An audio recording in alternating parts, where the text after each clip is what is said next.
Very much. Well, yes, I think that housing and affordable housing and social housing, however you want to call it, in its different typologies, I think that is the real challenge all over the world. We're not talking about India. Perhaps in here the situation is different because of this combination of radical 21st century that you have. You have the most advanced factories and the most advanced industry, together with some of the heaviest social problems that you can find in any city of the world. So this combination makes India also a radical place in terms of housing. I don't dare to, of course, giving you any sort of advice at all. What I'll try to do is going through what I call problems, the 7 problem-solving path, I would say, as a general approximation to what can be a critical analysis of what's going on in places, in big cities, in India and elsewhere. And excuse me if I am too generic, and excuse me if I am too obvious, and excuse me if I make some mistakes, or you consider that this already been taken over by authorities in here. The first thing is very obvious, and it's a real challenge, for example, in a city like Barcelona, is starting filling up the pipeline by the place it has to be filled up. It's buying land. This is obvious. But governments forget that. At least I've been a member of a government for a long time. We forgot that for a long time. We forgot that we had to have a stock of public land in order to generate affordable housing and social housing. If you don't have land, you depend on other people. So start by buying. We have the legislative power, we have the executive power, so buy land. This is the first thing. Obvious, but if you don't have land, you don't have public housing policies.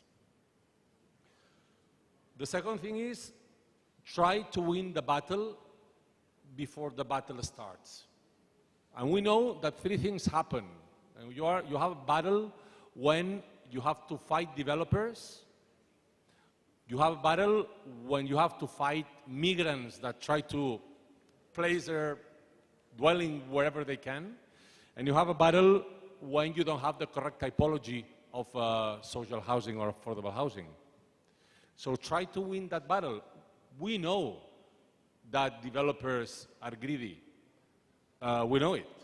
But the truth is that nowadays we start seeing that all over the world also, we find socially responsible developers. Or if you want to be socially responsible, become yourself a developer.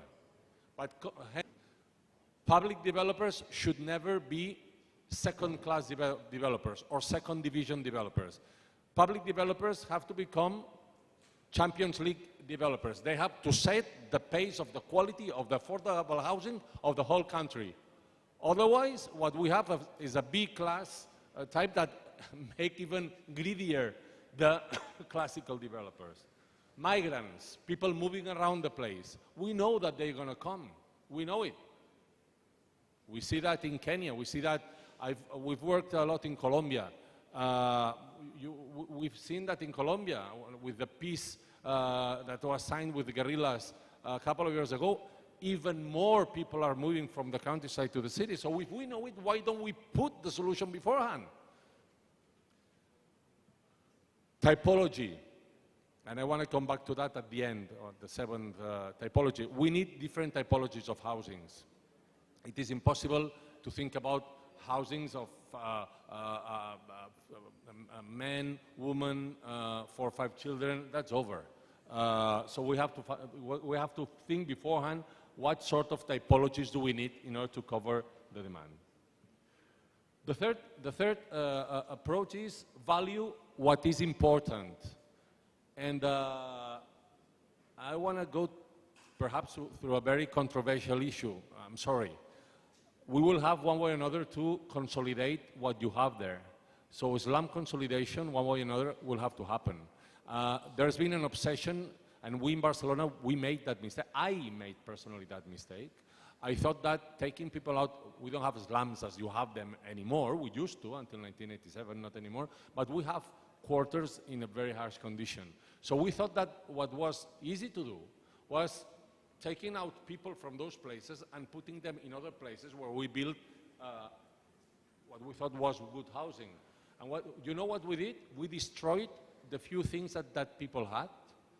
That people had two things mainly: their family and social bonds and attachment to the place where they lived. And they lived by where they worked, mostly. So when we put them in other place, we broke those social relationships and family relationships, and then we forced them to commute to places that they didn't used to commute. So value what is important. In Medellin or in Rio de Janeiro, we know very well that those cases, you know that giving titles of property to those people has been very important. And people say, but yes, but these people are putting their dwellings in illegal places. Do one thing: recognize the property, make an assessment of that property that will allow them to get finance, and perhaps talking to them, they can choose to go to another place, but it is them that have to choose it. So there are ways of attacking that situation.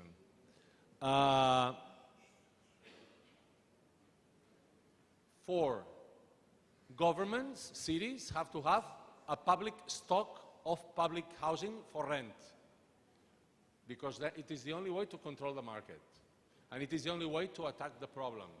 We have to have a stock of land, but we have to have a stock of rental affordable housing. Five, look for the intelligent and social responsible developers. I talked about it before, but they exist. And nowadays, the more we digitalize the world, and today we're talking about the smart cities, the more intelligent developers go towards the serviced neighborhoods, which means that they understand that they have to stay. The typical developer is the one that throws a brick on the ground, makes a lot of money, and runs away with the cash. The good developers are the ones that are going to stay working with us for 50, 60 years, which means working with the communities. So look for them. Six, there are only seven, I'm finishing. No, I'm going to go for the last one, the sixth one. There's a new scheme of living in the world. We're talking about co-working schemes. Why don't we think about co-living schemes? Why don't we think about places, and that has a cost effect, positive cost effect, but it has a very positive social effect, places in which people can share several parts of the way they live. And I am in India now, and when I visit the old quarters of Bombay and they show me the chowks, you call them, of course we don't have to reproduce that. Of course not. But behind that idea, there was something very positive. There was a community that lived together, that shared some civic space. Why don't we think about these kind of schemes very local? You know that I'm obsessed with identity. Why don't we think about that in order to reconfigure the offering of public and affordable housing that we have? Again, I'm sorry if I have said things that are inconvenient or not accurate, but these are the things that go through my mind when in India, I think about affordable housing. Thank you very much.